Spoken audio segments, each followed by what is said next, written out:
Let's talk about the Falcons. The NFL season is upon us. They have left Atlanta to begin their journey to the Northeast. The destination is Philadelphia.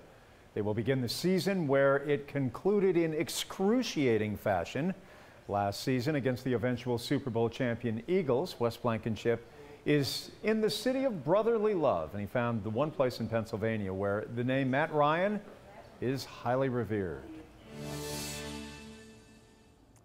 Yeah, of course, Jeff, a lot of fans and students and teachers here at Penn Charter School in Philadelphia rejoiced after the Eagles beat Matt Ryan, one of their own, at the end of last season for the Falcons. Now, Matt Ryan does have a special name in their hearts. Of course, they still want to see Matt do well, just, not when he's playing against the Eagles. I did catch up with one of Matt's former coaches, Ed Foley. Today, got a nice tour of Penn Charter School. It's over 300 years old. Founded by William Penn, really impressive campus here. It's like a college, but Matt Ryan used to stomp these grounds. And as Matt prepares to take on the Eagles, Foley just explained to me how everyone here on campus and in Philadelphia and the surrounding community is dealing with that.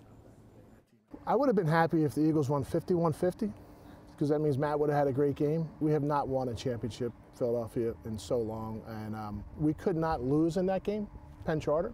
We could not lose, but it turned out to be great for the city and great for our school having the Eagles win it. And we want Matt to win a Super Bowl. We really do. So we're hoping that this is the year that he gets his Super Bowl. And if we fall just a little bit short and he gets it, we'll be happy.